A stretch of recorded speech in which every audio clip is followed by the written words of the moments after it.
Hi guys, welcome back sa ating YouTube channel mga katropa. Ito po si Kabane mo ako dito pa rin sa Usapang Business. So, ngayong araw na to pag-uusapan natin itong pag-aalaga ng inihing baboy. Paano nga ba mga katropa kumita dito at paano ba ginagawa ang negosyong ito?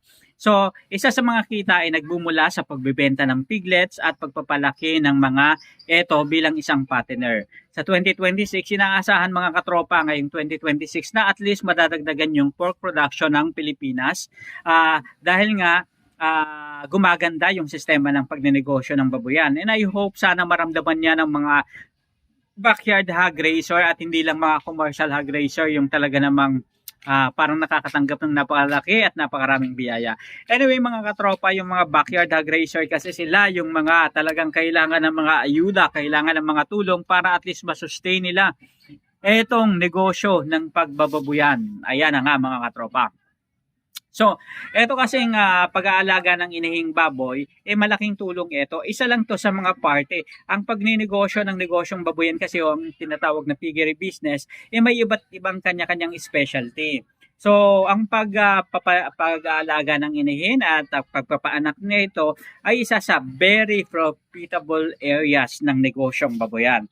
Ibig sabihin mga katropa, kapag inalagaan mo ang inihing baboy at pinadambahan mo, pinasampahan mo, and alagaan mo ito ng 3 months, 3 weeks, and 3 days or 14 days, depende sa yung baboy ba natin sa matagal manganak, over na ba yung pag-labor ng ating mga baboy. So, depende yan mga katropa. So, kapag nanganak ang ating mga alagang baboy, dito natin marirealize at makikita yung income na maaaring ma-produce out dito sa pag-aalaga na itong inahing baboy. Para mangyari yan mga katropa, kailangan natin magbenta ng mga piglets o ng mga biik.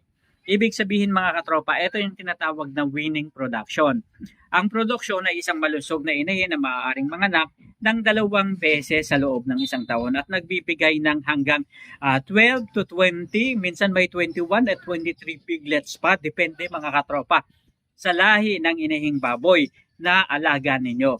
Minsan naman may mga pagkakataon na nanganganak ng 5, 2, yun yung medyo nakakatakot. Kasi nga, maaari kang malugi sa ganong sistema. Kaya importante mga katropa na dapat yung baboy mo is nag-average na nanganganak ng 8 and pinaka-okay na at least acceptable na yung 10. Yung 8 pa nga medyo parang nakukulangan ka pa mga katropa pero at least kahit paano babalik na sa'yo yung investment mo mga katropa. Yung paunti-unti yung ini-invest mo. At least okay na, acceptable na rin yun mga katropa. Pero kapag nanganak yung baboy ng mga 12 to 15, yan talaga yung sasabihin ko na at least masasabi mo na may profit ka na sa negosyong ito. Yung pagbebenta kasi ng mga piglets, ibig sabihin nito kapag nagbenta ka ng mga piglets, usually ang mga presyuhan mga katropa ng mga piglets ngayon is umaabot ng 4,000, 5,500 hanggang 6. Minsan pinakamataas na yung 7,000.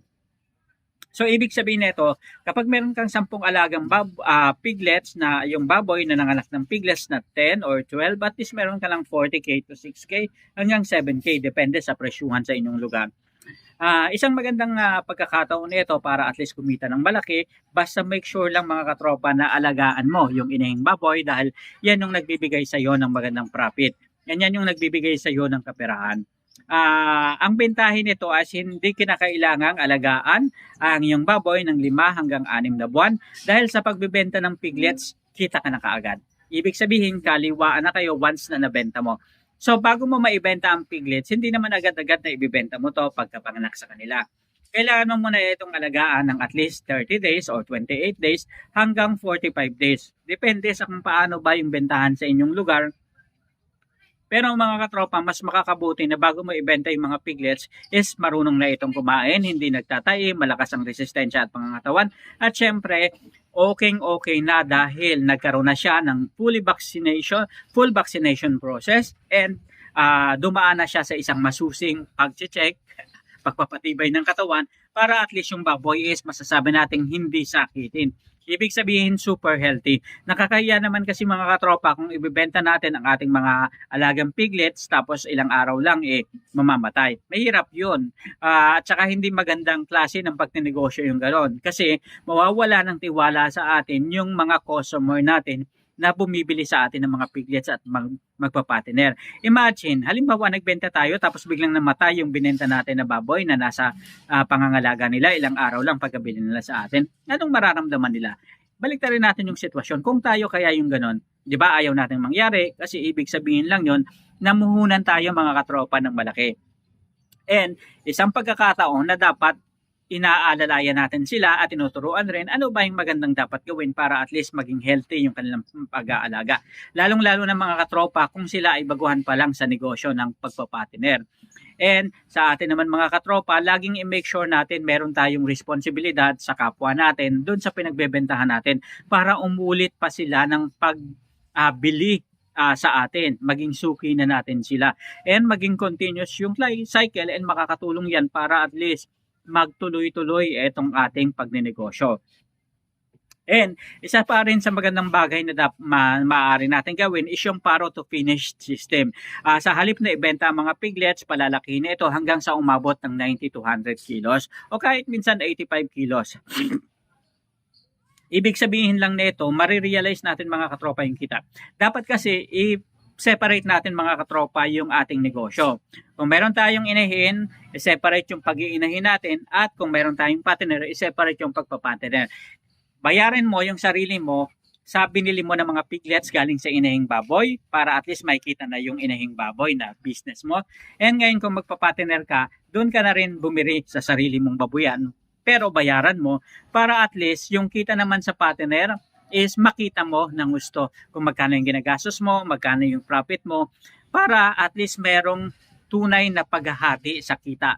Malalaman mo dito sa ganitong sistema, saan ba galing yung kita ko? Magkano ba yung kinita ko sa pag-aalaga ng inahing baboy at pagpapaanak dito? And magkano naman ang kinita ko sa farm to finish system o pag-aalaga ng patabaing baboy? Sa ganitong sistema, merong magandang klase ng paghahati-hati kung saan ang gagaling yung pera, yung benta, at kung saan ang gagaling yung profit ninyo mga katropa. Ganon rin, makikita mo dito at marirealize mo magkano ba yung ginastos ko sa ganitong ori ng pagnenegosyo and magkano rin yung mga pinagkagastusan ko sa ganito namang sistema ng pagnenegosyo. Sa kasalukuyan mga katropa, medyo challenging yung pricing ng baboy ngayon dahil sa merkado, ang live weight ng hog live weight, minsan pumapatak ng 210, magandang presyohan na yan. Pero meron namang 165 to 180 mga katropa. At least sana 180 pesos per kilo para at least yung mga nagbababuyan natin is talaga namang masabi natin at least kumikita sila kahit papano. Kasi mga katropa, kung nag 150, 160 yan, medyo challenging yan. Unless na lang na yung baboy o piglets ay galing sa yung babuyan, at least masasabi mo na kaya mo pang i-adjust yung profit. Kaya importante mga katropa na sineseparate talaga natin yung ganitong set ng ating pagnenegosyo.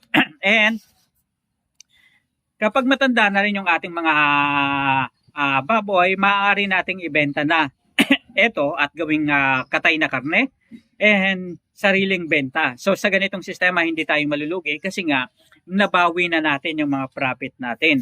Ibig sabihin kung naka-ilang years na ng panganganak ng ating mga alaga at unti-unti na silang kumukunti yung inaanak at binibigay na piglet sa atin, pwede natin silang katayin at gawing karne and ibenta natin per kilo. Panigurado, super malaki ang kikitain nyo dito. And isa pang bagay is yung pagbebenta ng mga breeding stock. So, ibig sabihin nito, palalahian nyo yung baboy, kukuha kayo ng magagandang lahi and palalahian nyo, halimbawa yung tinatawag na F1, ibig sabihin nito, mabibenta nyo to ng sa mas mataas na presyo as compared doon sa mga regular baboy na kung saan-saan lang natin pinapalahian. Ibig sabihin yung magagandang lahi is large white, landrace, or mix ng large white and Duroc. Depende sa kung anong klase ba yung gusto nating mangyari sa ating babuyan and anong klaseng karne ba yung gusto nating maging output o outcome.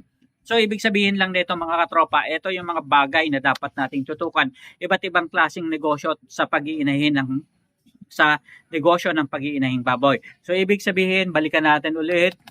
So, una, yung tinatawag mga katropa na winning production o pagbebenta ng mga piglets. Ang ikalawa naman is yung paro to finish system o yung tinatawag mga katropa na pagpapatiner. And yung pagbebenta ng mga breeding stocks mga katropa, isa yun sa magandang bagay. And syempre, yung pagbebenta ng katay na karne ng ating mga inahing baboy kung talagang hindi na sila nagbibigay ng magandang production sa ating baboyan. So, anyway, for the long term naman yun mga katropa, mga ilang years mo pa bago gawin yan mga katropa. Bawiin mo muna lahat ng pinuhunan mo sa negosyong ito para at least tuloy-tuloy at kumita ka ng malaki.